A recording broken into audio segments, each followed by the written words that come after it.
Vatsala madam. ನನ್ನ ಹೆಸರು ವತ್ಸಲ. ಇವತ್ತಿನ ಸೆಷನ್ಗೆ ನಾನು ಮಾಡರೇಟರ್ ಆಗಿ ಮಾಡ್ತಾ ಇದ್ದೀನಿ. ಇವತ್ತಿನ ವಯೋಮಾನಸ ಸಂಜೀವಿನಿಯ ಈ ದಿನದ ವಿಷಯ ಬೆಳೆದ ಮಕ್ಕಳೊಡನೆ ಬಾಂಧವ್ಯ. ಹಿರಿಯ ನಾಗರಿಕರಾದ ನಾವು ವಿಶ್ರಾಂತ ಜೀವನವನ್ನು ಅನುಭವಿಸುತ್ತಾ ಇರುವಾಗ ನಮ್ಮ ಮಕ್ಕಳು ತಮ್ಮ ಜೀವನದ ಯೌವನ ಅಂದರೆ ಪೀಕ್ ಆಫ್ ದೇರ್ ಲೈಫ್ ಅಲ್ಲಿದ್ದಾರೆ. ಮೊಮ್ಮಕ್ಕಳು ನಮ್ಮ ಬಾಳಿನಲ್ಲಿ ಸೇರಿರಬಹುದು. ಅವರುಗಳು ನಮ್ಮ ಜೊತೆ ಒಂದೇ ಮನೆಯಲ್ಲಿರಬಹುದು, ಕೂಗಳತೆಯಲ್ಲಿರಬಹುದು, ಅಥವಾ ತಮ್ಮ ಉಜ್ವಲ ಭವಿಷ್ಯವನ್ನು ಅರಸುತ್ತಾ ತಮ್ಮದೇ ಗೂಡು ಕಟ್ಟಿಕೊಂಡು ನಮ್ಮೊಡನೆ ಸಂಪರ್ಕದಲ್ಲಿ ಇರಬಹುದು. ಆದರೆ ಈ ಹಂತದಲ್ಲಿ ಜನರೇಷನ್ ಗ್ಯಾಪ್ ಅಥವಾ ತಲೆಮಾರುಗಳ ಅಂತರ ನಮ್ಮನ್ನು ಸಾಮಾನ್ಯವಾಗಿ ಕಾಡಲಾರಂಭಿಸುತ್ತೆ. ಈಗಿನ ತಲೆಮಾರಿನ ಮಗ, ಮಗಳು, ಸೊಸೆ, ಅಳಿಯ, ಮೊಮ್ಮಕ್ಕಳು ಇವರ ಚಿಂತನೆಗಳಿಗೂ ನಮ್ಮ ಚಿಂತನೆಗಳಿಗೂ ತುಂಬಾ ಅಂತರ ಇದೆ ಅಂತ ಅನ್ನಿಸೋಕೆ ಶುರುವಾಗುತ್ತೆ. ಬೆಳೆದ ಮಕ್ಕಳು ನಮ್ಮ ಸ್ನೇಹಿತರು, ನಮ್ಮ ಚಿಕ್ಕ ಮಕ್ಕಳಲ್ಲ ಅಂತ ಒಪ್ಪಿಕೊಳ್ಳಲು ನಾವು ತಯಾರಾಗುವುದು ಕಷ್ಟ ಅನ್ಸುತ್ತೆ. ಇದುವರೆಗೂ ನಮ್ಮ ಜೀವನದ ಮುಖ್ಯ ನಿರ್ಧಾರಗಳನ್ನು ನಾವೇ ತೆಗೆದುಕೊಂಡು ಈಗ ನಮ್ಮೆದುರೇ ಅವರುಗಳು ತಮ್ಮ ಸ್ವತಂತ್ರ ನಿರ್ಧಾರಗಳನ್ನು ತೆಗೆದುಕೊಂಡಾಗ ನಮ್ಮ ಅನುಭವವನ್ನು ಕಡೆಗಾಣಿಸುತ್ತಿದ್ದಾರೆ ಎನ್ನುವ ಇನ್ಸೆಕ್ಯೂರಿಟಿ ಅಥವಾ ಅಭದ್ರತೆ, ಅಸಹನೆ, ಅಸಹಾಯಕತೆ ಅಂದ್ರೆ ಫ್ರಸ್ಟ್ರೇಷನ್, ಇಂಥ ಭಾವನೆಗಳು ನಮ್ಮೆದುರು ಬರುತ್ತೆ. ಅವರ ಮಕ್ಕಳನ್ನು ಅವರು ಬೆಳೆಸುತ್ತಿರುವ ರೀತಿ, ಹಣಕಾಸಿನ ಭಿನ್ನಾಭಿಪ್ರಾಯ, ಸೋಷಿಯಲ್ ಆಕ್ಟಿವಿಟೀಸ್ ಇವುಗಳಿಗೆ ನಮಗೆ ಹೊಂದಾಣಿಕೆ ಆಗದೇ ಇರುವುದು ಸಾಮಾನ್ಯ. ಸೋಷಿಯಲ್ ಮೀಡಿಯಾ, ಮೊಬೈಲ್, ವಾಟ್ಸಪ್ಗಳ ಮಧ್ಯೆ ಅವರುಗಳ ಜೀವನ ಬೆರೆತು ಹೋಗಿರುವುದು ಕೂಡ ನಮಗೆ ಬೇಜಾರಾಗಬಹುದು. ಮಾತೆತ್ತಿದ್ದರೆ ನಮ್ಮ ಕಾಲ ಚೆನ್ನಾಗಿತ್ತು, ಈಗ ಕಾಲ ಕೆಟ್ಟು ಹೋಗಿದೆ ಅಂತ ನಾವಂತ ಇದ್ರೆ ಮಕ್ಕಳಿಗೆ ಚಿಟ್ಟು ಹಿಡಿಸ್ಬೋದು. ಈ ಜನರೇಷನ್ ಗ್ಯಾಪ್, ತಲೆಮಾರಿನ ಅಂತರದಲ್ಲಿ ನಮ್ಮ ಮಕ್ಕಳ ಜೀವನದ ಮೇಲೆ ಸವಾರಿ ಮಾಡದೆ ಉತ್ತಮ ಬಾಂಧವ್ಯವನ್ನು ಉಳಿಸಿಕೊಳ್ಳಲು ನಾವು ಪ್ರಯತ್ನ ಪಡಬಹುದು. ಇಂತಹ ಸೂಕ್ಷ್ಮ ವಿಷಯದ ಮೇಲೆ ಬೆಳಕು ಚೆಲ್ಲಲು ಈ ದಿನ ಡಾಕ್ಟರ್ ವಸುಧಾ ರಾವ್ ಅವರು ನಮ್ಮೊಡನಿದ್ದಾರೆ. ಡಾಕ್ಟ್ರೇ, ನಿಮ್ಗೆ ನಮಸ್ಕಾರ ಮತ್ತು ಸ್ವಾಗತ.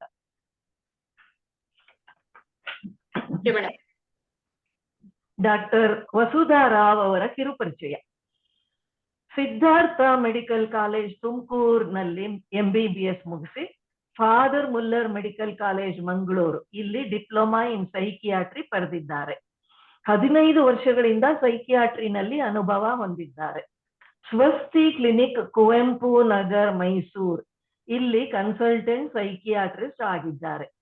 ಶೇಖರ್ ಹಾಸ್ಪಿಟಲ್ ಬೆಂಗಳೂರು, ಮಹಾರಾಜ ಅಗ್ರಸೇನಾ ಹಾಸ್ಪಿಟಲ್, ದೇವಗಿರಿ ಹಾಸ್ಪಿಟಲ್ ಬೆಂಗಳೂರು ಇಲ್ಲಿ ಸೇವೆ ಸಲ್ಲಿಸಿದ್ದಾರೆ. ಕುಡಿತದ ಚಟ ಮತ್ತು ಮಾದಕ ದ್ರವ್ಯಗಳ ಚಟ ನಿವಾರಣೆ ಅಥವಾ alcohol and drug rehabilitation centre ಈ ಸಾಮಾಜಿಕ ಪಿಡುಗಿನ ನಿವಾರಣೆಯಲ್ಲಿ ಮುಖತಃ ಮತ್ತು ಆನ್ಲೈನ್ನಲ್ಲೂ ಚಿಕಿತ್ಸೆ ಕೊಡುತ್ತಿದ್ದಾರೆ. Adult psychiatry, psychotherapy, cognitive behavioural therapy, addiction ಇವುಗಳ ಬಗ್ಗೆ ಚಿಕಿತ್ಸಾ ತಜ್ಞರು. ಮಾನಸಿಕ ಆರೋಗ್ಯದ ಪ್ರಾಮುಖ್ಯತೆಯ ಬಗ್ಗೆ ಜನಸಾಮಾನ್ಯರಲ್ಲಿ ಅರಿವು ಮೂಡಿಸುವುದು, ಸೋಷಿಯಲ್ ಮೀಡಿಯಾ ಮುಖಾಂತರವಾಗಿ ಸಕ್ರಿಯವಾಗಿ ಜನರನ್ನು ಸಂಪರ್ಕಿಸುವುದು ಇವರ ಆಸಕ್ತಿ ಮತ್ತು ಪರಿಣಿತಿ. ಈ ದಿನದ ವಿಷಯ ಮಕ್ಕಳೊಡನೆ ನಮ್ಮ ಬಾಂಧವ್ಯ ಹೇಗಿದ್ದರೆ ಒಳ್ಳೆಯದು ಎಂಬುದರ ಬಗ್ಗೆ ನಮಗೆ ತಿಳಿಸಿಕೊಡಲು ಬಂದಿದ್ದಾರೆ. Doctor, the field is yours. ನಮಸ್ಕಾರ madam, thank you.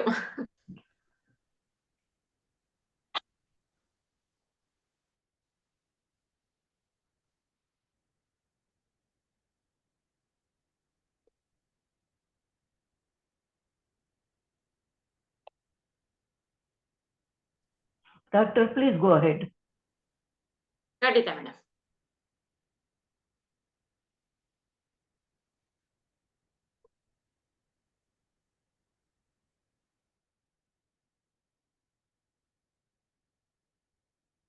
Share ಮಾಡ್ಬೇಕಮ್ಮ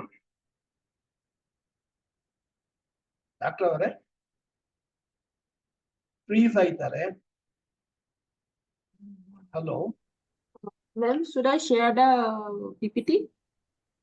Please. PPT, I'm trying to launch it here. Okay, okay. If it is necessary, let me know, ma'am. Share it from here. She can also do it for the background.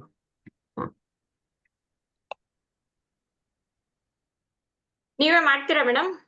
I am not very familiar with this. Madam, can you share it? Yeah. Can you share it with me? My number I'll give you. I already have the PPT, sir. If it is necessary. Yes. Go ahead. Please go ahead. Oh. Please go ahead.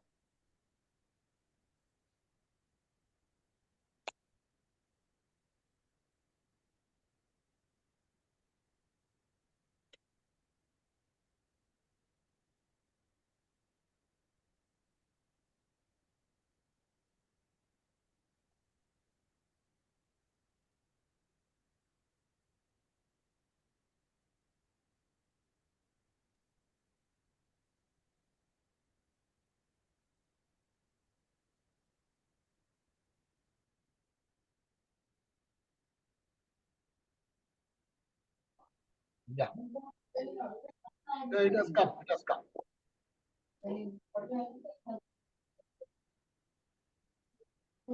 Is it visible? Yeah, very much. ma'am. Okay, okay. We can. ಕಾಣಿಸ್ತಾ ಇದೆ. Thank you. Okay, ma'am. ನನ್ನ voice clear ಇದೆಯಾ ಎಲ್ಲರಿಗೂ? Clear ಆಗಿದೆ. Okay. ನಮಸ್ಕಾರ ಎಲ್ಲರಿಗೂ. ಈ ಮೊದಲೇ ಒಂದು ಸತಿ ಈ ವಯೋಮಾನಸ ಸಂಜೀವಿನಿ ಈ ಪ್ರೋಗ್ರಾಮ್ ನಲ್ಲಿ ನಾನು ಬಂದಿದ್ದೆ. ಇದು ತುಂಬಾ ಚೆನ್ನಾಗಿ ನಡ್ಕೊಂಡ್ ಬರ್ತಾ ಇರೋ ಒಂದು ಕಾರ್ಯಕ್ರಮ. ಆಮೇಲೆ ಈ ವಿಷಯನ ಏನಕ್ಕೆ ಅಂತ ಕೆಲವರು ಕೇಳಬಹುದು.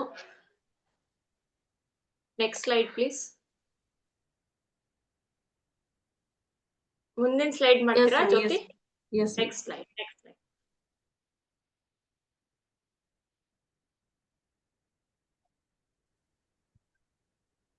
ಈ ವಿಷಯದ ಆಯ್ಕೆ ಯಾಕೆ ಅನ್ನೋದಕ್ಕೆ ಆಲ್ರೆಡಿ ಪರಿಚಯದಲ್ಲೇ ತುಂಬಾ ಚೆನ್ನಾಗಿ ಹೇಳಿದ್ರು ಮೇಡಮ್ ಅವರು. ಯಾಕಂದ್ರೆ ಹೆಚ್ಚಾಗ್ತಿರೋ ಕೌಟುಂಬಿಕ ಸಮಸ್ಯೆಗಳು, ಆಮೇಲೆ ವೃದ್ಧರ ಸಮಸ್ಯೆಗಳು ಹೆಚ್ಚಾಗ್ತಾ ಇದೆ. ಆಮೇಲೆ ಆಧುನಿಕ ತಂತ್ರಜ್ಞಾನದಿಂದ ನಮ್ಮ ಜೀವನದ ಗತಿ ಏನಿದೆ ಅದನ್ನ ಕೂಡ ನಾವು ತುಂಬಾ ಕಂಟ್ರೋಲ್ ಮಾಡುವಂತದ್ದು, ಪ್ರೊಲಾಂಗ್ ಮಾಡುವಂತದ್ದು, ನಮ್ಮ ಜೀವನ ಉದ್ದವಾಗಿರುವಂತದ್ದು. ನಮ್ಮ ಪೂರ್ವಜರಿಗಿಂತ ನಾವು ಹೆಚ್ಚು ಕಾಲ ಬದುಕ್ತಿದ್ದೇವೆ. ಹಾಗಾಗಿ ನಮ್ಮ ಪೂರ್ವಜರು ಎಷ್ಟೊಂದು ಸಮಸ್ಯೆಗಳನ್ನ ನೋಡಿರೋದಿಲ್ಲ, ಕೇಳಿರೋದಿಲ್ಲ ಅಂತ ಹೊಸ ಹೊಸ ಸಮಸ್ಯೆಗಳು ನಮಗೆ ಈಗ ಉದ್ಭವ ಆಗ್ತಿರುವಂತದ್ದನ್ನ ನಾವು ನೋಡ್ತಾ ಇದ್ದೀವಿ. ಮೂರನೇದು, ಹೆಚ್ಚುತ್ತಿರುವ ಮಧ್ಯವಯಸ್ಕರ ಆತ್ಮಹತ್ಯೆಗಳು. ಈಗ ಭಾರತ ದೇಶದಲ್ಲಿ ಅತಿ ಹೆಚ್ಚು ಆತ್ಮಹತ್ಯೆಗಳು ಮಧ್ಯವಯಸ್ಕ ಪುರುಷರಲ್ಲಿ ನಾವು ನೋಡುವಂಥದ್ದು. ವಯಸ್ಕ ಸ್ತ್ರೀಯರಲ್ಲೂ ಕೂಡ ಆತ್ಮಹತ್ಯೆಗಳು ನಡೀತಾ ಇದೆ. ಆದ್ರೆ ಪುರುಷರು ಇದರಲ್ಲಿ ಆತ್ಮಹತ್ಯೆಗಳಲ್ಲಿ ಅಂತ ಕೆಲವು ನಾವು ನ್ಯಾಷನಲ್ ಪ್ರಕಾರ ಹೋದಾಗ ಅದರಲ್ಲಿ ದಾಖಲಾಗಿರುವ ಕಲಹ ಅತಿ ಹೆಚ್ಚು ಕಾರಣೀಭೂತವಾಗಿ ಈ ರೀತಿ ಆತ್ಮಹತ್ಯೆಗಳು ಸಂಭವಿಸ್ತಾ ಇದೆ ಅನ್ನೋದು NCRB ರೆಕಾರ್ಡ್ಗಳು ನಮಗೆ ತಿಳಿಸುತ್ತೆ. ಆಮೇಲೆ ಈ ವಿಷಯದ ಬಗ್ಗೆ ಈಗ ಹೆಲ್ತಿ ಏಜಿಂಗ್ ಅಂತ ಈಗ ನಿಮ್ಯಾನ್ಸ್ನವ್ರು ಒಂದು ಪ್ರೋಗ್ರಾಮ್ ಮಾಡ್ತಾ ಇದ್ದಾರೆ. ಯಾಕಂತ ಹೇಳಿದ್ರೆ ಈಗ ಏನೋ ವಯಸ್ಸು ಕಾಶಿ ರಾಮೇಶ್ವರ ಹಾಗೆ ಹೀಗೆ ಅಂತೆಲ್ಲ ನಮ್ಮ ಪೂರ್ವಿಕರು ಬದುಕನ್ನ ಬೇರೆ ರೀತಿ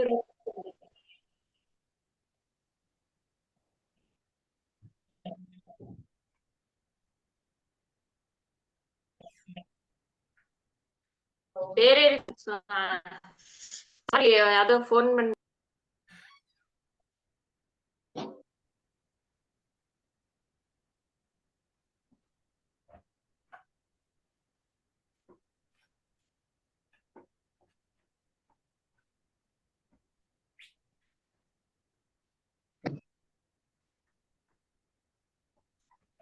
Ma'am, you are not audible. She is off.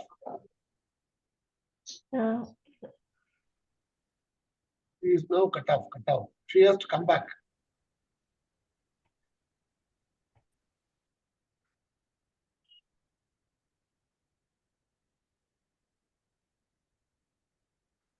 Madam, if possible, please call her on the phone.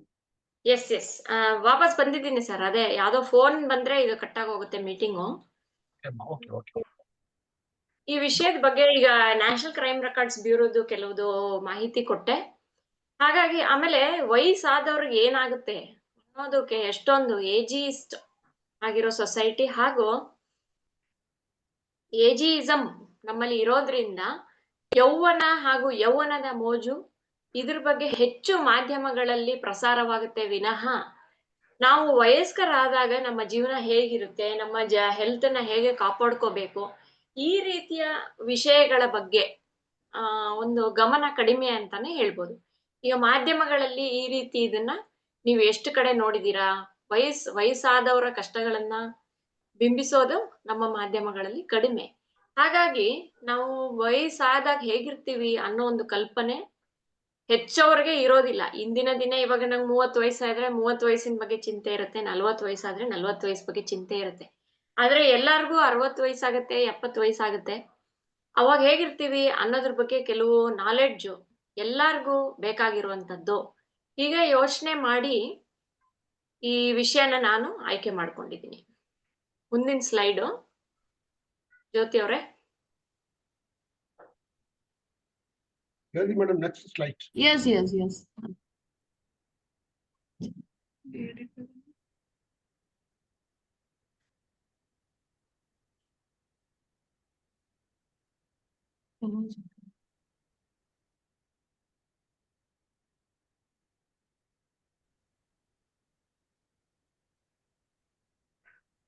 ಈ ವಿಷಯದ ಬಗ್ಗೆ ಈಗ ನನಗೆ 40 ವಯಸ್ಸು ಹಾಗೂ ನನಗೆ ಸಣ್ಣ ಮಕ್ಳಿದ್ದಾರೆ.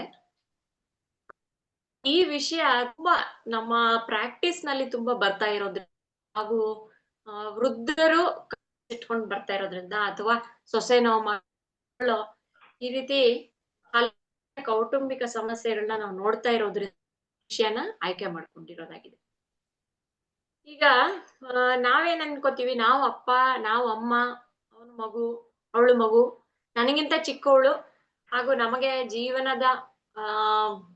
ಜೀವನದಲ್ಲಿ ಪರಿಣಿತಿ ಆಗ್ಬೋದು, ಎಕ್ಸ್ಪೀರಿಯನ್ಸ್ ಆಗ್ಬೋದು, ವಿಸ್ಡಮ್ ಆಗ್ಬೋದು, ಒಂದು ವಿವೇಕ ಆಗ್ಬೋದು, ವಯಸ್ಸಾದವ್ರಿಗೆ ಹೆಚ್ಚಿರುತ್ತೆ. ಇದನ್ನ ಸಂಶೋಧನೆಗಳು ಕೂಡ ದೃಢಪಡಿಸಿದೆ. ಆದ್ರೆ ನಾವಿದ್ರಲ್ಲಿ ಗಮನಿಸ್ಬೇಕಾಗಿರೋ ಅಂಶ ಏನಂದ್ರೆ, ಹಲವು ಸರಿ ನಾವು ಆ ಭಾವೋದ್ವೇಗಕ್ಕೆ ಒಳಗಾದಾಗ ಮರ್ತು ಹೋಗುವಂತದ್ದು ಏನಂದ್ರೆ, ನಿರಂತರವಾಗಿ ಬದಲಾಗುವ ಮಗು ಪೋಷಕರ ಬಾಂಧವ್ಯ. ಈಗ ಮಗು ಪೋಷಕರು ಅದೇ ಈಗ 6 ತಿಂಗಳ ಮಗುನ ತಾಯಿ ನೋಡ್ಕೊಳ್ಳೋ ರೀತಿಗೂನು, 10ನೇ ಕ್ಲಾಸ್ ಇರೋ ಹುಡುಗಿನ ನೋಡ್ಕೊಳ್ಳೋದಕ್ಕೂನು, ಅಥವಾ ಮದುವೆ ಆಗಿರೋ ಹುಡುಗಿನ ತವ್ರ ಮನೆಗೆ ಸ್ವಾಗತಿಸೋದಕ್ಕೂನು ತುಂಬಾ ವ್ಯತ್ಯಾಸಗಳು ಇರತ್ತೆ. ಹಾಗಾಗಿ ತಂದೆ ತಾಯಿ ಸ್ಥಾನದಲ್ಲೇ ನಾವ್ ಇದ್ಕೊಂಡ್ರು ನಾವು ಒಂದೇ ರೀತಿ ಪೋಷಕತ್ವ ನಾವು ಮಾಡಕ್ಕಾಗಲ್ಲ. ಹಾಗೇನೆ ಅವರು ಅಷ್ಟೇ, ಮಕ್ಕಳಾಗಿ ನಮಗಿಂತ ಕಿರಿಯರ್ ಆಗಿದ್ರು ಅವರ ಒಂದು ಡೆವಲಪ್ಮೆಂಟ್ ಏನಿದೆ ಅದು ಪ್ರತಿದಿನ ಅವರು ಬೇರೆ ಬೇರೆ ರೀತಿಯಲ್ಲಿ ಅವರು ಬದಲಾಗ್ತಾ ಇರ್ತಾರೆ. ಈಗ ಇದನ್ನ ಹರಿದ ನೀರಿನಂತೆ ಅನ್ನೋದಕ್ಕೆ ಆ ಫೋಟೋ ಹಾಕಿದೀನಿ ನಾನು. ಈಗ ನದಿನಲ್ಲಿ ಈಗ ಕೆಲವು ತತ್ವಜ್ಞಾನಿಗಳದ್ದು ನೀವು ಓದಿರ್ಬೋದು ಎಲ್ಲಾದ್ರೂ. ಈಗ ನದಿ ನೀರು ನಾವು ಒಂದು ಕ್ಷಣ ನೋಡಿದ ನದಿ ಮುಂದಿನ ಕ್ಷಣ ನಾವು ನೋಡದೆ ಇರೋದು ಅದೇ ನದಿ ಅಲ್ಲ ಅಂತ. ನೀವು ಬೇಕಿದ್ರೆ ಇವಾಗ ಕಾವೇರಿ ನದಿ ತೀರದಲ್ಲಿ ನಿಂತ್ಕೊಂಡು ಕಾವೇರಿ ನೋಡ್ತಾ ಇದ್ರೆ ಆ ಕ್ಷಣದಲ್ಲಿ ಅಲ್ಲಿ ಹರಿತಾ ಇರೋ ನೀರಿನ ಹನಿಗಳು ಮುಂದಿನ ಕ್ಷಣಕ್ಕೆ ಎಷ್ಟೋ ಮೀಟರ್ ಗಟ್ಲೆ ಮುಂದೆ ಹೋಗ್ಬಿಟ್ಟಿರುತ್ತೆ. ಈಗ ನಾವು ನೋಡ್ತಾ ಇರೋ ನದಿ ಕಾವೇರಿ ನದಿನೇ ಆದ್ರೂನು ಅದ್ರಲ್ಲಿರೋ ನೀರು ಒಂದು ಕ್ಷಣ ಹಿಂದೆ ನೋಡಿದ ನೀರಲ್ಲ. ಹಾಗಾಗಿ ಹರಿಯುವ ನದಿಯಂತೆ ನಮ್ಮ ವ್ಯಕ್ತಿತ್ವದಲ್ಲಿ ಪ್ರತಿದಿನ, ಪ್ರತಿ ತಿಂಗಳು, ಪ್ರತಿ ವರ್ಷ ನಮ್ಮ ವ್ಯಕ್ತಿತ್ವದಲ್ಲಿ ಬದಲಾವಣೆಗಳು ಬರ್ತಾನೇ ಇರುತ್ತೆ. ಜೀವನದ ಒತ್ತಡಗಳು ನಮ್ಮನ್ನ ಬದಲಾಯಿಸ್ತಾನೆ ಇರುತ್ತೆ. ಈಗ ಇದ್ರದ್ದು ಏನ್ ಹೇಳ್ಬೇಕಂದ್ರೆ, ಪೋಷಕರಿಗೂ ಕೂಡ ನಿರಂತರ ಬದಲಾವಣೆ ಇರುತ್ತೆ, ಮಕ್ಕಳಿಗೂ ಕೂಡ ಬೆಳೀತಾ ಬೆಳೀತಾ ನಿರಂತರ ಬದಲಾವಣೆ ಇರುತ್ತೆ. ಹಾಗಾಗಿ ಎರಡು ಬದಲಾಗುತ್ತಿರುವ ವ್ಯಕ್ತಿಗಳ ನಡುವಿನ ಒಂದು ಡೈನಮಿಕ್ ರಿಲೇಶನ್ಶಿಪ್. ಡೈನಮಿಕ್ ಅಂದ್ರೆ ಪ್ರತಿದಿನ ನಿರಂತರವಾಗಿ ಬದಲಾಗುವಂತಹ ಒಂದು ಬಾಂಧವ್ಯವೇ ಈ ಪೋಷಕ ಹಾಗೂ ಮಕ್ಕಳ ಬಾಂಧವ್ಯ. Next slide please. ಈಗ ನಾವು ಬೆಳೀತಾ ಇರೋ ಮಕ್ಕಳು ಅಂತ ಹೇಳಿದ್ರೆ ಯಾವ ರೀತಿ ಬೆಳೀತಾರೆ ಮಕ್ಕಳು? ದೈಹಿಕ ಬೆಳವಣಿಗೆ, ಬೌದ್ಧಿಕ ಬೆಳವಣಿಗೆ, ಸಾಮಾಜಿಕ ಬೆಳವಣಿಗೆ, ಭಾವನಾತ್ಮಕ ಬೆಳವಣಿಗೆ ಅಂತ ನೀವು ಖಂಡಿತ ನೀವು ಮಕ್ಳು ಸಾಕಿರೋರೆಲ್ಲ ಗೊತ್ತಿರುತ್ತೆ. ಮೊದಲು ಮಗು ಉದ್ದ ಆಗತ್ತೆ, ದಪ್ಪ ಆಗತ್ತೆ, ಆಮೇಲೆ ಬೆಬ್ಬೆಬ್ಬೆ ಅನ್ನೋ ಬ್ಯಾಬಲ್ ವರ್ಡ್ಸ್ ಇಂದ ಅದು ಪಕ್ಕ ಕನ್ನಡ ಚೆನ್ನಾಗಿ ಮಾತಾಡೋಂಗಾಗತ್ತೆ ಮಗು. ಹಾಗೆ ಆಮೇಲೆ ಸಾಮಾಜಿಕವಾಗಿ ಫ್ರೆಂಡ್ ಮಾಡ್ಕೊಳ್ಳೋದಾಗ್ಲಿ, ಟೀಚರ್ ಜೊತೆ ಒಂದು ಸಂವಹನ ಮಾಡೋದಾಗ್ಲಿ, ಅಕ್ಕಪಕ್ಕದ ಮನೆಯವ್ರ ಜೊತೆ ಫ್ರೆಂಡ್ಲಿ ಆಗಿರೋದಾಗ್ಲಿ, ಅದನ್ನೆಲ್ಲ ಮಗು ಬೆಳೆಸ್ಕೊಳುತ್ತೆ. ಹಾಗೆ ಆಮೇಲೆ ಭಾವನಾತ್ಮಕ ಬೆಳವಣಿಗೆ, ಸಣ್ಣದಕ್ಕೂ ಹಠ ಮಾಡೋ ಈ ಸ್ವಭಾವಗಳಿಂದ ಬೆಳೀತಾ ತಮ್ಮನ್ನ ತಾವು ನಿಯಂತ್ರಣ ಇಟ್ಕೊಳ್ಳುವಂಥದ್ದು, ಭಾವನೆಗಳ ಮೇಲೆ ನಿಯಂತ್ರಣ ಬಹುತೇಕರು ಸಾಧಿಸ್ತಾರೆ. Next slide please. ಈಗ ಹಲವು ರೀತಿಯ ರಿಸರ್ಚ್ಗಳು ಪ್ರೌಢಾವಸ್ಥೆ ಅಂದ್ರೆ ಏನು ಅನ್ನೋದನ್ನ ಕೆಲವರು ಉತ್ತರಿಸಕ್ಕೆ ಪ್ರಯತ್ನ ಪಟ್ಟಿದ್ದಾರೆ ಸಂಶೋಧಕರು.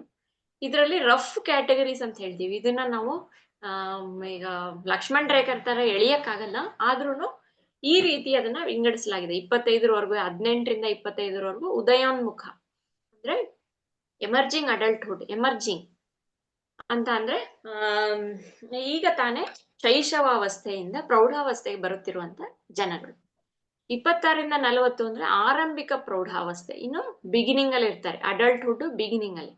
40 to 60 ಅಂದ್ರೆ ಮಧ್ಯ ಪ್ರೌಢಾವಸ್ಥೆ. ನಿಮ್ಗೆ ಗೊತ್ತಿರೋಂಗೆ ತುಂಬಾ ಜವಾಬ್ದಾರಿಗಳು ಎಲ್ಲ ಹೊತ್ಕೊಂಡಿರೋ ಈ ಮಧ್ಯಮ ವಯಸ್ಕರಲ್ಲೇ ನಾವು ಈ ಮುಂಚೆ ಹೇಳ್ದಂಗೆ NCRB ರೆಕಾರ್ಡ್ ಅಲ್ಲಿ ತುಂಬಾ ಆತ್ಮಹತ್ಯೆಗಳು ನಡೀತಾ ಇರುವಂತದ್ದು. 60+ ಮುಂದುವರೆದ ಪ್ರೌಢಾವಸ್ಥೆ. ನಾನು ಅನ್ಕೋತಾ ಇರೋದು ಇಲ್ಲಿ ಅಟೆಂಡ್ ಮಾಡ್ತಾ ಇರೋರು ಮೋಸ್ಟ್ ಜನ ಇಲ್ಲ ಮಧ್ಯ ಪ್ರೌಢಾವಸ್ಥೆಯಲ್ಲಿ ಇರುವಂತವ್ರು ಅಥವಾ ಮುಂದುವರೆದ ಪ್ರೌಢಾವಸ್ಥೆಯಲ್ಲಿ ಇರುವಂತವ್ರಿಗೆ ಈ VMS ಸೀರೀಸ್ ಅಟೆಂಡ್ ಮಾಡ್ತಿರ್ತಾರೆ ಅಂತ ನಾನು ಅನ್ಕೊಂಡಿದೀನಿ. ಹಲವರು ಸಣ್ಣವರು ಇದೀರಾ ಅಂತಾನು ಅನ್ಕೊಂಡಿದೀನಿ. ಮುಂದಿನ ಸ್ಲೈಡ್, ನೆಕ್ಸ್ಟ್ ಸ್ಲೈಡ್ ಪ್ಲೀಸ್. ಈಗ ಪ್ರೌಢಾವಸ್ಥೆ ಅಂದ್ರೆ ಏನು ಅಂದ್ರೆ, ಈಗ 18ನೇ ವಯಸ್ಸಿಗೆ ನಾವು ನಮ್ಮ ದೇಶದಲ್ಲಿ ನಾವು ಮತವನ್ನ ಚಲಾಯಿಸಬಹುದು. ಆಮೇಲೆ ನಾವು ಒಂದು ಪರ್ಮನೆಂಟ್ ಡ್ರೈವಿಂಗ್ ಲೈಸೆನ್ಸ್ ಅನ್ನ ಗಳಿಸಬಹುದು. ಈ ರೀತಿ 18 ವಯಸ್ಸು ಅನ್ನೋದನ್ನ ಒಂದು ಆರ್ಬಿಟ್ರರಿ ಕಟ್ ಆಫ್, ಅದಕ್ಕೆ ಸಂಶೋಧನೆಗಳ ಪ್ರಕಾರ ಅಲ್ಲ, ಬಟ್ 18 ಸುಮಾರು ದೇಶಗಳಲ್ಲೂ 18 ಅನ್ನೋದು ಇದೆ. ಕೆಲವು ದೇಶಗಳಲ್ಲಿ 16 ಅನ್ನೋದು ಕೂಡ ಇದೆ. ಈಗ ಪ್ರೌಢಾವಸ್ಥೆ ಅನ್ನೋದು ಏನು ಅನ್ನೋದಕ್ಕೆ ಈಗ ಮಲಾಲಾ ಯೂಸುಫ್ಜಾಯಿ ಅವ್ರು ನೀವು ಓದಿರ್ಬೋದು, ನೊಬೆಲ್ ಪಾರಿತೋಷಕವನ್ನು ಪಡೆದುಕೊಂಡಂತಹ ಮಹಿಳೆ. ಇವರು ಸಣ್ಣ ವಯಸ್ಸಿನಲ್ಲೇನೆ ಮಹಿಳೆಯರಿಗೆ ಇದು ಓದ್ಲಿಕ್ಕೆ ಅವಕಾಶ ಬೇಕು ಅನ್ನೋದಕ್ಕೆ ತಾಲಿಬಾನ್ ದಾಳಿಗೆ ಒಳಗಾಗಿ ಹೇಗೋ ಬದುಕು ಉಳಿದು ನೊಬೆಲ್ ಅನ್ನು ಗಳಿಸಿದ್ದಾರೆ. ಈಗ ಅವರ ಸ್ಟಡೀಸ್ ಅನ್ನ ಮುಂದೆ ವರಿಸ್ತಾ ಇದ್ದಾರೆ UK ನಲ್ಲಿ. ಈಗ ಇನ್ನೊಬ್ರು ನೋಡಿ, ಈಗ ಹೋದ ವರ್ಷ ಈ ಸೌರವ್ ಕುಮಾರ್ ಅನ್ನೋ 9 ವರ್ಷದ ಹುಡುಗ ಮುಳುಗ್ತಾ ಇದ್ದಿದ್ದು 3 ಜನ ಹುಡುಗಿಯರನ್ನ ಅವನು ರಕ್ಷಿಸಿದ್ದಕ್ಕೆ ಅವನಿಗೆ ಬಾಲ ಪುರಸ್ಕಾರವನ್ನ ಭಾರತ ಸರ್ಕಾರ ನೀಡಿರುವಂತದ್ದು ಕಳೆದ ವರ್ಷ.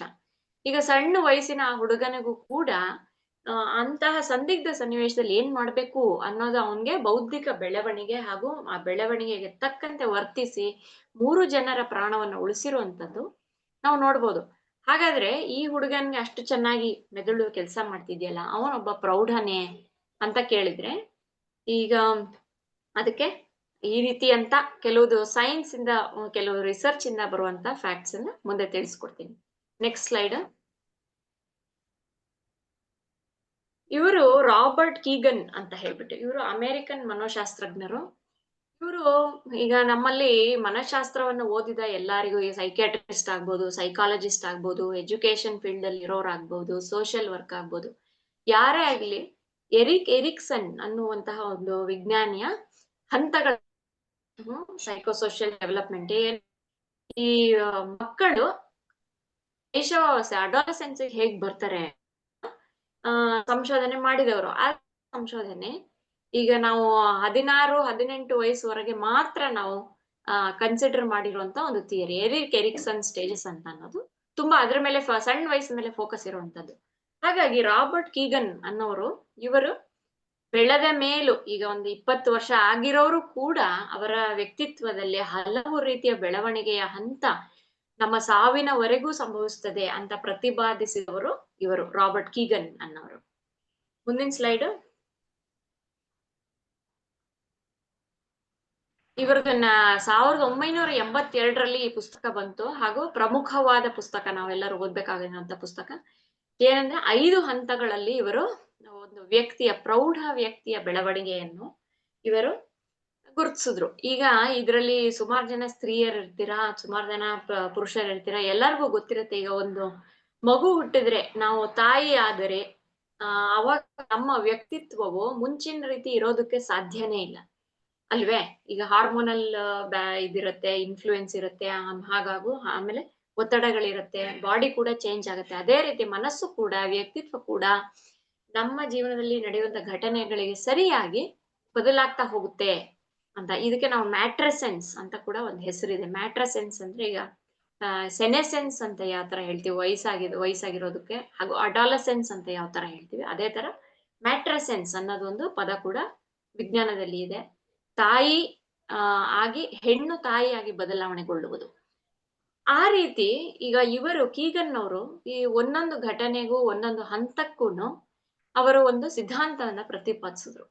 ಇದ್ರಲ್ಲಿ ಏನಂದ್ರೆ 5 ಹಂತಗಳಿದೆ. ನಾವು ಹುಟ್ಟಿದಾಗ ಹಠಾತ್ ಪ್ರವೃತ್ತಿ. ಹಠಾತ್ ಅಂದ್ರೆ ಈಗ ಹೊಟ್ಟೆ ಹಸಿತಾ ಇದೆ ಅಂದ್ರೆ ಈಗ್ಲೇ ತಾಯಿ ಹಾಲು ಕೊಡ್ಬೇಕು, ಅಥವಾ ನಮ್ಗೆ ಹೊಟ್ಟೆ ಹಸಿತಾ ಇದೆ ಅಂದ್ರೆ ಏನೋ ಒಂದು ತಿಂಡಿ ಮಾಡ್ಕೊಡ್ಲೇಬೇಕು. ಆ ರೀತಿ ನಾವು ಮಕ್ಕಳ ಸ್ಟೇಜ್ ಇಂದ ಹಿಡಿದು 2ನೇ ಸ್ಟೇಜ್ ಆತ್ಮ ಗೌರವ ವೃದ್ಧಿ. ಮಕ್ಕಳಿಗೆ ನಾನು ಯಾರು, ನಾನು ಹೇಗೆ ಅನ್ನೋದು ಅವರ ಅಜ್ಜ ಅಜ್ಜಿಯಿಂದ, ಅವರ ತಂದೆ ತಾಯಿಯಿಂದ ಅವರು ತಿಳ್ಕೊತಾರೆ. ನೀನ್ ದಡ್ಡ, ನೀನ್ ಹಾಗೆ ಹೀಗೆ ಹೇಳಿರೋದನ್ನು ಕೂಡ ತಗೋತೀವಿ. ನೀನ್ ತುಂಬಾ ಜಾಣ, ನೀನು ಒಳ್ಳೆ ಡ್ರಾಯಿಂಗ್ ಮಾಡ್ತೀಯ, ಒಳ್ಳೆ ಹಾಡು ಹೇಳ್ತೀಯ ಅನ್ನೋದನ್ನು ನಾವು ತಗೋತೀವಿ. ಈಗ ಆ ಸೆಲ್ಫ್ ಎಸ್ಟೀಮ್ ಬಿಲ್ಡಿಂಗ್ ಫೇಸ್ ಏನಿದೆ ಅದನ್ನ ಇಂಪೀರಿಯಲ್ ಫೇಸ್ ಅಂತ ಕರೆದ್ರು.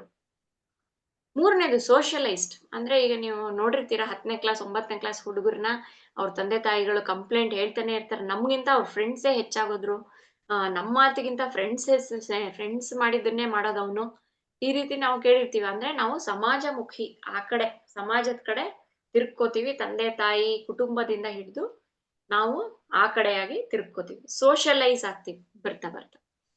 5ನೇದು ಏನಂದ್ರೆ ಸೆಲ್ಫ್ ಆಥರಿಂಗ್, ಸೆಲ್ಫ್ ರೆಗ್ಯುಲೇಟ್, ಅಂದ್ರೆ ಸ್ವಯಂ ನಿಯಂತ್ರಣ ಅನ್ನೋದನ್ನ ಕಲ್ತ್ಕೋತೀವಿ. ಈಗ ನಮ್ಮ ಜೀವನದಲ್ಲಿ ಆಗೋ ದುಃಖಗಳಾಗ್ಲಿ, ಸೋಲುಗಳಾಗ್ಲಿ, ಇದನ್ನೆಲ್ಲ ನಾವು ನಮಗೆ ನಾವೇ ಸಾಂತ್ವನ ನೀಡಿಕೊಳ್ಳೋದು, ನಮ್ಮ ಭಾವನೆಗಳನ್ನ ನಿಯಂತ್ರಣ ಮಾಡಿಸ್ಕೊಳ್ಳೋದು, ಹಾಗೂ ಅದನ್ನ ನಿಭಾಯಿಸೋದು, ಯಾವುದೇ ಒತ್ತಡಗಳು ಬಂದ್ರು ನಿಭಾಯಿಸ್ಕೊಳ್ಳೋದನ್ನ ಕಲಿಯೋದನ್ನ ಸೆಲ್ಫ್ ಆಥರಿಂಗ್, ಸೆಲ್ಫ್ ರೆಗ್ಯುಲೇಟ್ ಅನ್ನೋದನ್ನ ಹೇಳ್ತಾರೆ. 4ನೇ ಹಂತ ಇದು.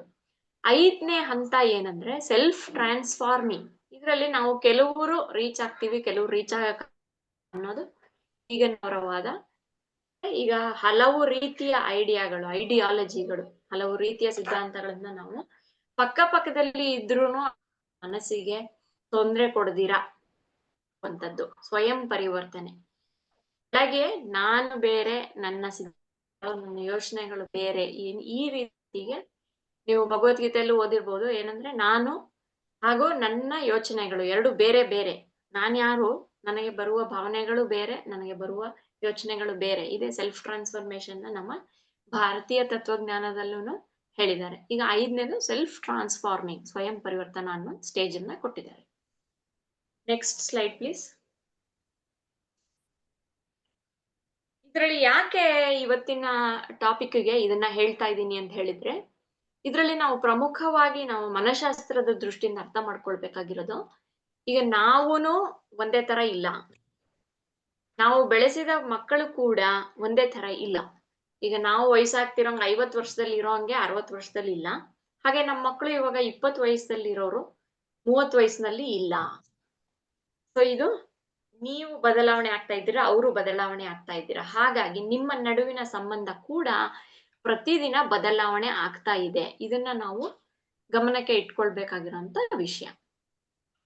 Next slide please. ಇದರಲ್ಲಿ ಕೆಲವುದು, ಈಗ ನಾವು ಭಾರತದಲ್ಲಿ ನಾವು ಕಲೆಕ್ಟಿವಿಸ್ಟಿಕ್ ಕಲ್ಚರ್ಸ್ ಅಂತ ನಾವು ಹೇಳ್ತೀವಿ. ಅಂದ್ರೆ ನಾವು ಒಗ್ಗೂಡಿ ಬದುಕುವಂತಹ ಒಂದು ಸಂಸ್ಕೃತಿ ಉಳ್ಳವರು. ಈಗ ನಾವಾಗ್ಬಹುದು, ಚೈನಾ ಆಗ್ಬಹುದು, ಇಂಡೋನೇಷ್ಯಾ ಆಗ್ಬಹುದು, ಕೆಲವು ದೇಶಗಳಲ್ಲಿ, ಈ ನಮ್ಮ ಏಷ್ಯನ್ ಕಂಟ್ರೀಸ್ ಅಲ್ಲಿ, ಆಫ್ರಿಕಾ ಆಗ್ಬಹುದು, ಇದೆಲ್ಲ ನಮ್ದು ಕಲೆಕ್ಟಿವಿಸ್ಟಿಕ್ ಕಲ್ಚರ್ಸ್. ಈಗ US, ಅಮೆರಿಕಾ, ಯುರೋಪ್ ಇಲ್ಲೆಲ್ಲ ಇಂಡಿವಿಜುವಲಿಸ್ಟಿಕ್ ಕಲ್ಚರ್. ಅಂದ್ರೆ ವ್ಯಕ್ತಿ ಒಂದು ಕಮ್ಯುನಿಟಿಗಿಂತ ಹೆಚ್ಚು, ಒಂದು ಸಮೂಹಕ್ಕಿಂತ ವ್ಯಕ್ತಿಯ ಸ್ವಾತಂತ್ರ್ಯಗಳು, ವ್ಯಕ್ತಿ ಚಾಯ್ಸ್ಗಳು, ಅವರ ಆಯ್ಕೆಗಳೇ ಹೆಚ್ಚು ಅಂತ ಹೇಳುವಂತಹ ಸಂಸ್ಕೃತಿಗಳವು. ಸೊ ಇಲ್ಲಿ ನಮಗೆ ಯಾರು ಬೇಕಾದರೂ ಏನು ಬೇಕಾದರೂ ಕೇಳುವಂತಹ ಭಾರತದಲ್ಲಿ ಏನಂದ್ರೆ ನಮಗೆ ಯಾರು ಬೇಕಾದ್ರೂ ಕೇಳ್ಬೋದು. ನಿಂಗೆ ಮದ್ವೆ ಆಗಿದ್ಯಾ, ನಿಂಗೆ ಮಕ್ಳಾಗಿದ್ಯಾ, ನಿಂಗೆ ಮಕ್ಳು ಯಾಕೆ ಆಗ್ತಾ ಇಲ್ಲ, ಈಗ ಒಂದೇ ಮಗು ಸಾಕೆ, ಇದನ್ನೆಲ್ಲ ಯಾರು ಬೇಕಾದರೂ ನಮಗೆ ಕೇಳುವಂತ. We are very collectivistic. ನಮ್ಮಲ್ಲಿ ಬೌಂಡ್ರೀಸ್ ಅನ್ನೋದು, ಗಡಿಗಳು, ಪರಿಧಿಗಳು ಅನ್ನುವಂಥದ್ದು ಈ ಪೂರ್ವ ದೇಶಗಳು, ಈಸ್ಟರ್ನ್ ಪಾಶ್ಚಾತ್ಯ ದೇಶಗಳ ತರ ನಮ್ದಲ್ಲ. ಸ್ವಲ್ಪ ನಮ್ಮ ಸಂಸ್ಕೃತಿ ಕೂಡ ಬೇರೆ ಇದೆ. ಆದ್ರೆ ಇವಾಗ ಏನಾಗ್ತಾ ಇದೆ ಅಂದ್ರೆ ನಾವು ಕಲಿತಾ ಇರೋದು ಇಂಗ್ಲಿಷ್ ಸ್ಟೈಲ್ ಎಜುಕೇಶನ್ ಇರ್ಬೋದು, ಈಗ ನಾವು ಓದಿರೋದೇ ವೆಸ್ಟರ್ನ್ ಮೆಡಿಸಿನ್ ಇರ್ಬೋದು, ಆಮೇಲೆ ನಾವು ನೋಡ್ತಾ ಇರೋ ಟಿವಿ ಇರ್ಬೋದು, ನಾವು ಹಾಕೋತಾ ಇರೋ ಬಟ್ಟೆಗಳಿರ್ಬೋದು, ಎಲ್ಲಾ ಸಂಸ್ಕೃತಿಗಳು ಬೆರೆತು ಒಂದು ಗ್ಲೋಬಲೈಸ್ಡ್ ವರ್ಲ್ಡ್ ಆಗ್ತಾ ಇದೆ. ಈಗ ಇಂಗ್ಲಿಷ್ ಅಂದ್ರೆ ಪ್ರಪಂಚದ ಯಾವ ಕಡೆ ಹೋದ್ರೂನು ಇಂಗ್ಲಿಷ್ ನಡೆಯುವಂತ ಭಾಷೆ ಅಂತ ನಾವು ನಂಬ್ತೀವಿ. ಹಲವಾರು ದೇಶಗಳಲ್ಲಿ ನಡೆಯುವಂತ ಭಾಷೆ ಅಟ್ಲೀಸ್ಟ್. ಈ ರೀತಿ ಆಗಿರೋದ್ರಿಂದ ಅವರ ಸಂಸ್ಕೃತಿ, ನಮ್ಮ ಸಂಸ್ಕೃತಿ, ಇದು ಎಲ್ಲಾನು ಬದಲಾವಣೆಯಲ್ಲಿ ಇದೆ.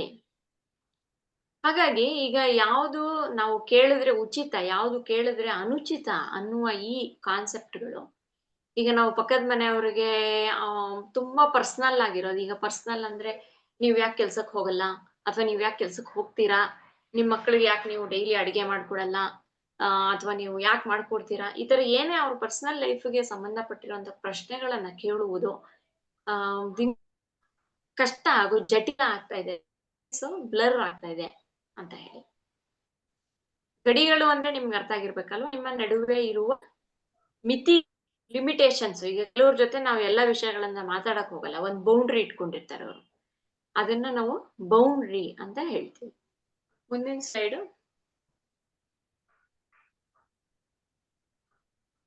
ಈಗ ಟೈಪ್ಸ್ ಆಫ್ ಬೌಂಡ್ರೀಸ್. ಈಗ ನೀವು ನಮ್ಮ ಈ ಫೀಲ್ಡ್ ಅಲ್ಲೇ, ಈಗ ನಾವು ಮನಃಶಾಸ್ತ್ರಜ್ಞರು, ಇದ್ರಲ್ಲಿ ನಮ್ದ್ರಲ್ಲಿ ಒಂದು ಸೂಪರ್ ಸ್ಪೆಷಾಲಿಟಿ ಇದೆ, ಸೆಕ್ಷುವಲ್ ಮೆಡಿಸನ್ ಅಂತ. ಈಗ ಲೈಂಗಿಕ ವಿಷಯಗಳ ಬಗ್ಗೆ ಡಾಕ್ಟರ್ ಹತ್ರ ಹೋದಾಗ ಎಷ್ಟೊಂದ್ ಜನ ಡಾಕ್ಟರ್ಗಳು ಹೇಳ್ತಾರೆ, ಗಂಡ ಹೆಂಡತಿ ಅಲ್ದಿರ ಅವರ ತಂದೆ ತಾಯಿ, ಅತ್ತೆ ಮಾವ, ದೂರದ ಸಂಬಂಧಿಕರು ಕೂಡ ಬಂದು ಇವ್ರಿಗೆ ಯಾಕೆ ಮಕ್ಕಳಾಗ್ತಾ ಇಲ್ಲ, ಇವ್ರಿಗೇನ್ ತೊಂದರೆ ಇದೆ, ಹಾಗೆ ಹೇಗೆ ಅಂತ ಕೇಳ್ಬಿಡ್ತಾರೆ ಅಂತ. ಈಗ ಇದನ್ನ ಏನಂದ್ರೆ ಈ ಲೈಂಗಿಕ ವಿಷಯಗಳಲ್ಲಿ ಮಾತ್ರ ಅಲ್ಲ, ನಮ್ಮ ಕುಟುಂಬಗಳಲ್ಲಿ ದುಡ್ಡಿನ ವಿಷಯ ಆಗ್ಬಹುದು, ಅಥವಾ ವೇಷಭೂಷಣ ಆಗ್ಬಹುದು, ಅಥವಾ ಪೂಜೆ ಪುನಸ್ಕಾರ ಇರ್ಬೋದು, ಎಲ್ಲದರಲ್ಲೂ ಕೂಡ ಈ ರೀತಿಯ ಸಮಸ್ಯೆಗಳು ಉಂಟಾಗ್ತಾ ಇದೆ. ಹಾಗಾಗಿ ಕೌಟುಂಬಿಕ ಕಲಹಗಳು ಜಾಸ್ತಿ ಆಗ್ತಾ ಇದ್ದಾವೆ. ಹಾಗಿದ್ರೆ ಇದು ಬೌಂಡ್ರಿ ಅಂದ್ರೆ ಏನು ಅಂತ ನಾವು ಅರ್ಥ ಮಾಡ್ಕೊಳ್ಳೋಣ. ಏನಂದ್ರೆ ಈಗ ಫಿಸಿಕಲ್ ಬೌಂಡ್ರೀಸ್ ಅಂದ್ರೆ, ಈಗ ನಾವು ಒಬ್ರು ಯಾರೋ ಮೀಟ್ ಮಾಡಿದ್ರೆ ಸುಮಾರು, ಈಗ 1 foot ಡಿಸ್ಟೆನ್ಸ್ ಅಂತ ಅಂದ್ಬಿಟ್ಟು ಒಂದು ಹಾಡಿತ್ತು ಕನ್ನಡದಲ್ಲಿ, ಆ ತರ ಈಗ ನಾವು 3 ಅಡಿಗಳ ಅಂತರವನ್ನ ಕಾಪಾಡ್ಕೊಂಡ್ರೆ, ಈಗ ತಾನೇ ಪರಿಚಯ ಆದವ್ರಿಗೆ ಬಹುಶಃ ನಾವು 3 ಅಡಿಗಳ ಅಂತರವನ್ನಾದ್ರೂ ಕಾಪಾಡ್ಕೊಂಡಿರ್ತೀವಿ ಅಂತ ಸಂಶೋಧನೆಗಳು ಹೇಳುತ್ತೆ. ಯಾಕೆ ಅಂದ್ರೆ ಹತ್ರ ಹೋದಷ್ಟೂನು ನಾವು ನಾನ್ ವರ್ಬಲ್ ಕಮ್ಯುನಿಕೇಶನ್ ಬೇರೆ ತರ ಆಗುತ್ತೆ. ಈಗ ನಮ್ ತುಂಬಾ ಹತ್ರ ಆದವ್ರನ್ನ ಮಾತ್ರ ನಾವು ಆಲಿಂಗನ ಮಾಡ್ಕೊಳ್ತೀವಿ, ಕೈ ಹಿಡ್ಕೊಳ್ತೀವಿ, ಬಾ ಅಂತ ಹೇಳಿ ಕೈ ಹಿಡಿದು ಒಳಗಡೆ ಸೋಫಾ ಮೇಲೆ ಕೂಡಿಸ್ತೀವಿ. ಪರಿಚಯ ಇಲ್ದೇ ಇರೋರ್ಗೆ ನಾವು ಆ ರೀತಿ ಮಾಡೋದಿಲ್ಲ, ಅಥವಾ ಹೊಸದಾಗಿರೋರ್ಗೋ ಅಥವಾ ನಮಗಿಂತ ತುಂಬಾ ಉನ್ನತ ಹುದ್ದೆಯಲ್ಲಿರೋರ್ಗೋ ನಾವ್ ಈ ರೀತಿ ಮಾಡೋದಕ್ಕೆ ಹೋಗೋದಿಲ್ಲ. ಎಮೋಷನಲ್ ಬೌಂಡ್ರೀಸ್ ಅಂದ್ರೆ ನನ್ನ ಭಾವನೆಗಳನ್ನ ನಾನು ಕಾಯ್ದುಕೊಳ್ಳುವಂಥದ್ದು. ವರ್ಬಲ್ ಬೌಂಡ್ರೀಸ್ ಕೆಲವುದನ್ನ ನಾವು ನಮ್ಗೆ ಅನ್ಸಿದ್ರು ಹೇಳದೇ ಇರೋವಂಥದ್ದು. ಈಗ ನಮ್ಗೆ ಏನೋ ಹಿಡ್ಸಲ್ಲ ಅಂತ ಇಟ್ಕೊಳ್ಳಿ, ಈಗ ಅವರು ಅಡಿಗೆ ಮಾಡೋ ವಿಷಯ ಆಗ್ಲಿ, ಅಥವಾ ಅವರು ಯಾವ್ದೋ ಮನೆ ಇಟ್ಕೊಂಡಿರೋ ವಿಷಯ ಆಗ್ಲಿ, ಕೆಲವು ವರ್ಬಲ್ ಬೌಂಡ್ರೀಸ್. ಈಗ ಬೇರೆಯವ್ರ ಮನೆಗೆ ಹೋದ್ರೆ ನಾವ್ ಎಲ್ಲದನ್ನು ಅವ್ರಿಗೆ ಕಮೆಂಟ್ ಮಾಡಿ ಹೇಳೋದಿಲ್ಲ, ಯಾವುದೋ ಅವ್ರಿಗೆ ಅಪ್ಯಾಯಮಾನವಾಗಿರುತ್ತೆ ಅದನ್ನ ಮಾತ್ರ ಹೇಳ್ತಿರ್ತೀವಿ. ಟೈಮ್ ಬೌಂಡ್ರೀಸ್ ಅಂದ್ರೆ, ಈಗ ನಾನು ಯಾರೋ ಈಗ ನಿಮ್ಗೆ ಫೋನ್ ಮಾಡ್ಬೇಕು, ನಾವು ಮಾತಾಡ್ಬೇಕು ಅಂದ್ರೆ ಒಂದ್ 10 ನಿಮಿಷದೊಳಗೆ ಮಾತಾಡ್ಬಹುದಾ ಅಂತ ನಾನು ಕೇಳ್ತೀನಿ. ಅಂದ್ರೆ ಬೌಂಡ್ರಿ ಸೆಟ್ಟಿಂಗ್. ಈಗ ನನ್ನ ಹತ್ರ ಇರೋ ಸಮಯ 10 ನಿಮಿಷ, ಹಾಗಾಗಿ ನಿಮ್ಮ ಸಂವಹನವನ್ನ 10 ನಿಮಿಷಕ್ಕೆ ಮುಕ್ತಾಯಗೊಳಿಸಬಹುದೇ ಅನ್ನೋದನ್ನ ಕೇಳ್ತೀನಿ. ಅದನ್ನ ಟೈಮ್ ಬೌಂಡ್ರಿ ಅಂತ ಹೇಳ್ತಾರೆ. ವರ್ಕ್ ಬೌಂಡ್ರೀಸ್ ಅಂದ್ರೆ, ಈಗ ನಾವು ಕೆಲಸ ಮಾಡುವ ಜಾಗದಲ್ಲಿ ತುಂಬಾ ಫ್ರೆಂಡ್ಲಿ ಆಗೋದಾಗ್ಲಿ, ಅಥವಾ ಬೇರೆ ರೀತಿ ಸಂಬಂಧಗಳನ್ನ ಇಟ್ಕೊಳ್ಳೋದಾಗ್ಲಿ ನಾವು ಮಾಡಕ್ ಹೋಗಲ್ಲ, ಅದು ವರ್ಕ್ ಬೌಂಡ್ರೀಸ್. ಸ್ಪಿರಿಚುವಲ್ ಬೌಂಡ್ರೀಸ್, ಈಗ ನಾವು ಒಂದು ರಿಲಿಜಿಯಸ್ ಮೆಥಡ್ ಅನ್ನ ನಾವು ಫಾಲೋ ಮಾಡ್ತಾ ಇರ್ತೀವಿ. ಈಗ ನಾನು ಡೈಲಿ ಭಗವದ್ಗೀತೆ ಓದ್ತೀನಿ ಅಂತ ಇಟ್ಕೊಳ್ಳಿ, ಆದ್ರೆ ನಾವು ಡೈಲಿ ಭಗವದ್ಗೀತೆ ಓದಿ ಅಂತ ಬೇರೆಯವ್ರಿಗೆ ಹೇಳೋದಕ್ಕೆ ಹೋಗುದಿಲ್ಲ, ಅದೊಂದು ಬೌಂಡ್ರಿ. ಈಗ ನನಗೆ ವರ್ಕ್ ಆಗಿರೋದು ಬೇರೆಯವ್ರಿಗೆಲ್ಲ ವರ್ಕ್ ಆಗ್ಬೇಕು ಅನ್ನೋದೇನು ಇಲ್ಲ, ಹಾಗಾಗಿ ಅದೊಂದು ಬೌಂಡ್ರಿ ಇಟ್ಕೊಳ್ಳಿ. ಅಥವಾ ನಮ್ಮ ಏನು ಆಸಕ್ತಿಗಳೇನಿದೆ, ಸ್ಪಿರಿಚುವಲ್ ಆಸಕ್ತಿಗಳು, ಅದು ಬೇರೆಯವ್ರ ಮೇಲೆ ನಾವು ಹೇರದೇ ಇರೋವಂಥದ್ದು.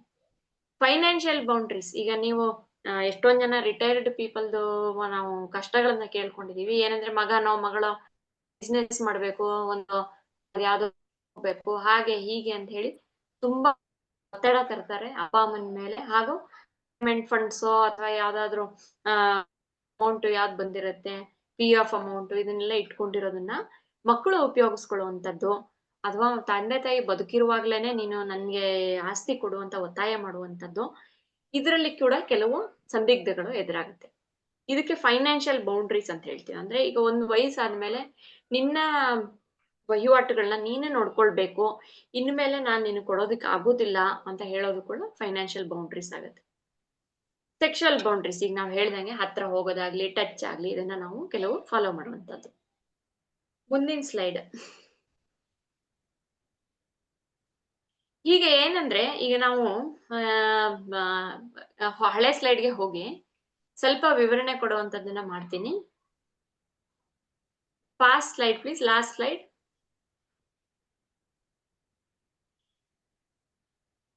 ಇರ್ಲಿ ಬಿಡಿ. ಈಗ ಏನಂದ್ರೆ ನಾವು ಈಗ ನೋಡ್ತಾ ಇರುವಂತದ್ದು ಏನಂದ್ರೆ, ಈಗ ಹೆಚ್ಚು ಹೆಚ್ಚು ಜನರು ವಯಸ್ಸಾದವ್ರಿಗೆ ಕೇರ್ ಟೇಕಿಂಗ್ ಮಾಡೋರು ಸೊಸೆಂದ್ರ ಇರ್ತಾರೆ ಅಥವಾ ಮಕ್ಳು ಇರ್ತಾರೆ.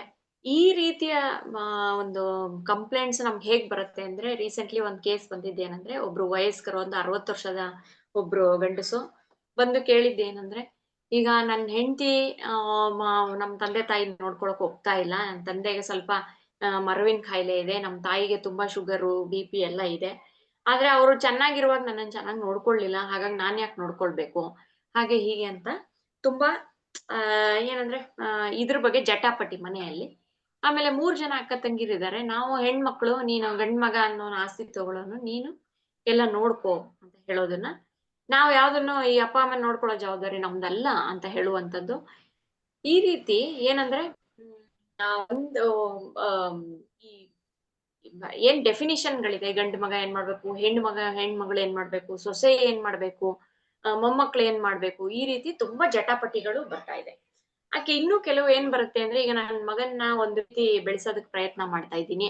ಈಗ ಗಂಡಸರಿಗೂ ಅಡಿಗೆ ಮಾಡೋದ್ ಕಲ್ತಿರ್ಬೇಕಾಗಿರತ್ತೆ, ಮನೆ ನೋಡ್ಕೊಳ್ಳೋದ್ ಕಲ್ತಿರ್ಬೇಕಾಗತ್ತೆ, ಹೆಂಡತಿ ಕೆಲ್ಸಕ್ ಹೋಗಿರ್ತಾಳೆ ಅಂತ ಅಡಿಗೆ ಕೆಲ್ಸ ಕಲ್ಸ್ಕೊಟ್ರೆ, ಗಂಡು ಮಗುಗೆ ಯಾಕೆ ಅಡಿಗೆ ಕೆಲ್ಸ ಕಲ್ಸ್ಕೊಡ್ತೀಯ ಅಂತ ನಮ್ಮ ಅತ್ತೆ ಹೇಳ್ತಾರೆ. ಈ ರೀತಿ ನಾನು ಪೇರೆಂಟಿಂಗ್ ಮಾಡೋದಕ್ಕೆ ಭಾರಿ ಕಷ್ಟ ಆಗ್ತಾ ಇದೆ. 3ನೇದು, ಈಗ ನಾವು ಮಗುಗೆ ಹಲ್ಲು ಹುಳುಕಾಗಿದೆ, ಎಷ್ಟೇ ಚಾಕ್ಲೇಟ್ ಕೊಡಿಸ್ಬೇಡಿ ಅಂತ ಹೇಳಿದ್ರು ಅತ್ತೆ ಮಾವ ಬಂದ್ಬಿಟ್ಟು ತುಂಬಾ ಚಾಕ್ಲೇಟ್ ಕೊಡಿಸ್ತಾರೆ, ಹಲ್ಲು ಹುಳುಕು ಜಾಸ್ತಿ ಆಗ್ತಾ ಇದೆ, ಇದಕ್ಕೆ ಏನ್ ಮಾಡ್ಬೇಕು, ನಾವು ಹೇಳೋದಕ್ಕಾಗಲ್ಲ, ಬಿಡೋದಕ್ಕಾಗಲ್ಲ. ಈ ರೀತಿ ನಮ್ಮ ದೈನಂದಿನ ಒಂದು ಪ್ರಾಕ್ಟೀಸ್ ನಲ್ಲಿ ನಾವು ಕೇಳುವಂತ ಕಂಪ್ಲೇಂಟ್ಸ್ ಇದು. ಈ ಸ್ಲೈಡ್ಸ್ ಗಳನ್ನ ಇಲ್ಲೇ ಯಾಕೆ ನಿಲ್ಸಿದೀನಿ ಅಂತ ಹೇಳಿದ್ರೆ, ನಿಮ್ಮ ಅನುಭವ ಹಾಗೂ ಇದನ್ನ ಹಂಚ್ಕೊಳ್ಳಿ ಅನ್ನೋ ಮಟ್ಟಕ್ಕೆ 20-25 ನಿಮಿಷಕ್ಕೆ ಮಾತ್ರ ಇದನ್ನ ಲಿಮಿಟ್ ಮಾಡಿದೀನಿ. ಈ ಕೆಲವು ಕೇಸ್ ಸಿನಾರಿಯೋಸ್ ನಾನು ಹೇಳಿದ್ದು ಖಂಡಿತ ನಿಮ್ಗೆ, ನೀವು ನೋಡಿರ್ತೀರಾ, ಕೇಳಿರ್ತೀರಾ, ಅಥವಾ ನೀವು ಕೂಡ ಕೆಲವು ವಿಷಯಗಳಲ್ಲಿ ನೋವು ಪಟ್ಟಿರ್ಬಹುದು. ಇಂಥ ವಿಷಯಗಳನ್ನ ನಾವು ಮಾತಾಡೋಣ ಅಂತ. ಈಗ ಜ್ಯೋತಿ, can you just stop here?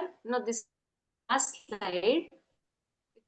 To focus, can you forward it to the maybe? ಮುಂದೆ ಮಾಡ್ಬೋದಾ ಜ್ಯೋತಿ ಅವರೇ? ಸ್ವಲ್ಪ ಮೇಲೆ ಕೆಳಗೆ ಆಯ್ತಿದು. ಮುಂದೆ you're going back, can you go forward? Those photos, ಮಕ್ಕಳ ಫೋಟೋ ಇತ್ತಲ್ಲ, ಮಗುನ ಎತ್ಕೊಂಡಿರೋದು. Next. Yes. ಇನ್ನು ಕೆಲವು ಎಸ್, ಪ್ಲೀಸ್ ಸ್ಟಾಪ್ ಹಿಯರ್. ಇಲ್ಲಿ ನಿಲ್ಸ್ಕೊಳ್ಳಿ ಜ್ಯೋತಿ ಅವರೇ. ಏನಂತ ಹೇಳಿದ್ರೆ, ಇನ್ನೊಂದು ಕೆಲವುದು ಬರ್ತಾ ಇರೋದು ಏನಂದ್ರೆ, ಈಗ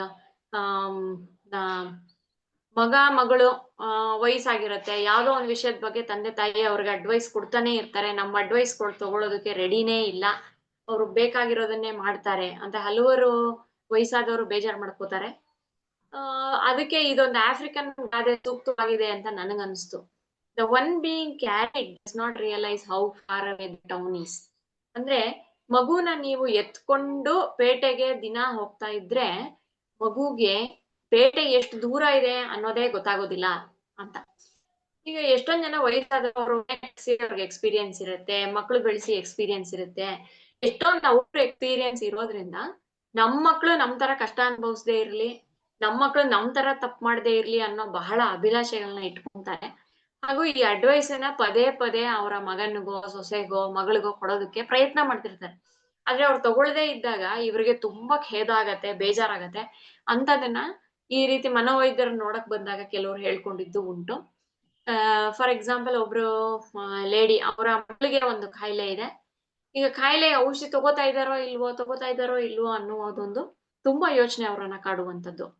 ಈಗ ತಗೋತಾ ಇದ್ದಾರೋ ಇಲ್ವೋ ಅನ್ನೋದು ನಾವು 30 ವರ್ಷದ ವಯಸ್ಕರಿಗೆ ನಾವು ಮಾನಿಟರ್ ಮಾಡಕ್ಕಾಗಲ್ಲ. 3 ವರ್ಷದ ಮಗುಗೆ ಸಿರಪ್ ಕೊಟ್ಟ್ಯಾ ಅಂತ ನಾವು ಮಾನಿಟರ್ ಮಾಡ್ಬೋದು. ಆದ್ರೆ 30 ವರ್ಷದವ್ರಿಗೆ ನಾವು ಮಾನಿಟರ್ ಮಾಡೋದಕ್ಕೆ ಆಗೋದಿಲ್ಲ. ಈಗ ನಾವು ಎಷ್ಟು ದಿನ ಮಕ್ಳಿಗೆ ನಾವು ಮಾಡ್ಕೊಡ್ತಾನೆ ಇರ್ತೀವಿ, ಅವತ್ತಿನ ತನಕ ಅವ್ರಿಗೆ ಸ್ವಂತವಾಗಿ ಮಾಡ್ಕೊಳ್ಳುವಂತ ಒಂದು ಕೌಶಲ ಬೆಳೆಯೋದಿಲ್ಲ ಅನ್ನೋದೇ ಈ ಆಫ್ರಿಕನ್ ಗಾದೆಯ ಅರ್ಥ. ಇದು ನಿಮ್ ಅನುಭವದಲ್ಲಿ ಖಂಡಿತ ಇರುತ್ತಲ್ವಾ. ಈಗ ನೀವು ಒಂದ್ ರೀತಿ ಮಾಡ್ತಾ ಇರ್ತೀರ, ನಿಮ್ಗೆ ನೀವು ಟ್ರಯಲ್ ಅಂಡ್ ಎರರ್. ಈಗ ಮೊನ್ನೆ ಯಾರೋ ಸಕ್ಕರೆ ಹೆಚ್ಚು ಮಾಡೋದ್ರ ಬಗ್ಗೆ ಒಬ್ರು ಹೇಳಿದ್ರು, ವಯಸ್ಸಾದವರು. ಅಂದ್ರೆ ಸಕ್ಕರೆ ಹೆಚ್ಚು ಕೆಡಿಸಿ ಇಷ್ಟ್ ಚೆನ್ನಾಗಿ ಮಾಡೋದ್ ಕಲ್ತ್ಕೊಂಡಿದ್ದೀನಮ್ಮ ಅಂತ ಹೇಳಿ ಕೊಟ್ರು ಎಳ್ಳು ಬೆಲ್ಲದ ಜೊತೆ. ಅಂದ್ರೆ ಎಷ್ಟೊಂದ್ ಸತಿ ನಾನು ಹಾಳ್ ಮಾಡ್ಬಿಟ್ಟಿದೀನಿ, ಆಮೇಲೆ ನನ್ಗೆ ಎಕ್ಸ್ಪೀರಿಯನ್ಸ್ ಅಲ್ಲಿ ಚೆನ್ನಾಗಿ ಮಾಡಿರೋದು ನೋಡು ಅಂತ ಹೇಳ್ಕೊಟ್ರು. ತುಂಬಾ ಚೆನ್ನಾಗಿತ್ತು. ಆ ರೀತಿ ಅವ್ ಎಷ್ಟೇ ವಯಸ್ಸಾದ್ರೂನು ವಿ ಶುಡ್ ಅಲೌ, ನಾವು ಮಕ್ಳಿಗೆ ಅವ್ರು ತಪ್ಪು ಮಾಡಿ ಅವರೇ ಕಲಿಯುವಂತ ಕೆಲವು ಅವಕಾಶಗಳನ್ನ ನಾವು ಕೊಡ್ಲೇಬೇಕಾಗುತ್ತೆ. ನೆಕ್ಸ್ಟ್ ಇನ್ನೊಂದ್ ಸ್ಲೈಡ್ ಇದೆಯಲ್ಲ, ಅದ್ ಹಾಕಿ ಜ್ಯೋತಿ.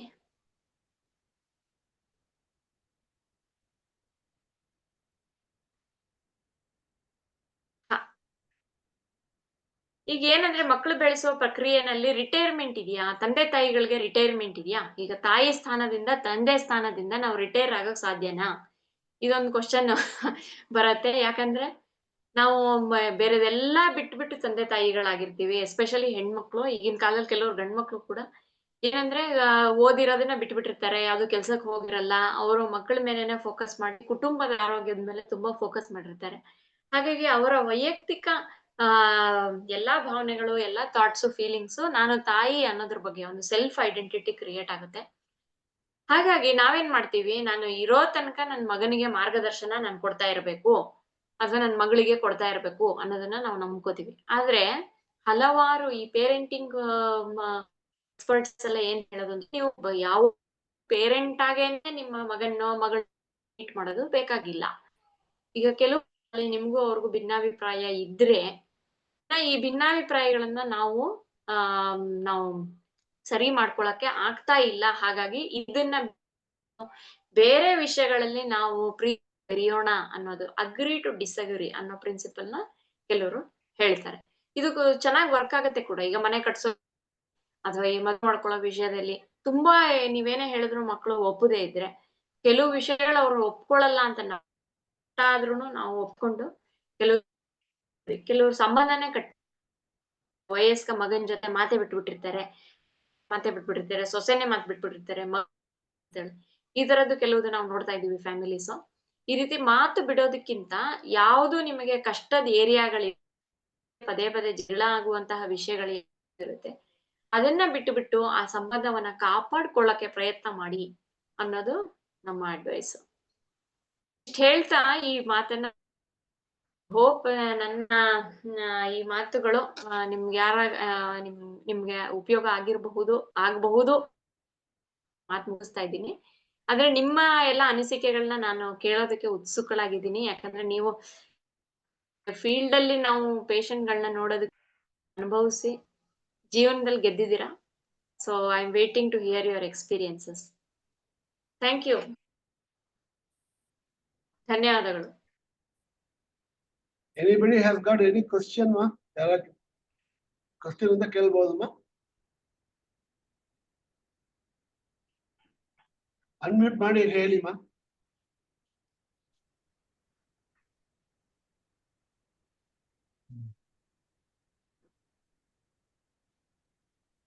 ಅತ್ತಲ್ಲ ಮೇಡಮ್?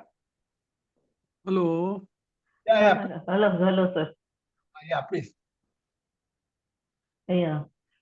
ಇಲ್ಲ, ಅದು ಮಕ್ಕಳು ದೊಡ್ಡವರು ಆದ್ಮೇಲೆ ನಮಗೂ ಒಂದು ನಮ್ಮ ಬೌಂಡ್ರಿನೂ ನಮಗೊಂದು ಬೇಕು ಅನ್ಸುತ್ತೆ. ಆ ಮಕ್ಕಳಿಗೆ ನಾವ್ ಆ ಬೌಂಡ್ರಿ ಕ್ರಾಸ್ ಮಾಡಿದ್ರೆ ಅವರನ್ನ ಬೆಳೆಸೋದೇ ಇರಬಹುದು ಮಕ್ಕಳು. ಅವರು ನಮ್ಮ ವ್ಯೂ ಪಾಯಿಂಟ್ ಬೇರೆ ಇರುತ್ತೆ. ಆ ಟೈಮಲ್ಲಿ ಅಸಮಾಧಾನಗಳೆಲ್ಲಾನು ಬರೋ ಚಾನ್ಸಸ್ ಎಲ್ಲ ಇರುತ್ತೆ. ಈ ನಾವು ಎಷ್ಟೇ ಆದ್ರೂ ನಾವು ಅಷ್ಟು ಸುಲಭವಾಗಿ ಅವ್ರು ನಮ್ಮ ಮಕ್ಕಳಿಗೆ ಗೊತ್ತು ಅಂತ ನಮ್ಗೆ ಅನ್ಸೋದಕ್ಕೆ ಒಪ್ಕೊಳ್ಳೋದು ಕಷ್ಟ ಆಗುತ್ತೆ. ಇಂಥ ಟೈಮಲ್ಲಿ ಯಾವ ರೀತಿ ನಾವು ಸೌಹಾರ್ದತೆನ ಉಪಯೋಗಿಸ್ಕೋಬಹುದು ಡಾಕ್ಟ್ರೆ?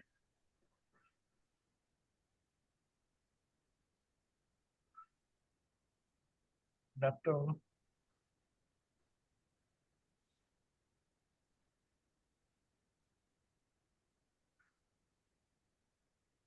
ಸ್ವಲ್ಪ ಇಲ್ಲಿ ಡಾಕ್ಟರ್ ಕಟ್ ಆಯ್ತಾರೆ.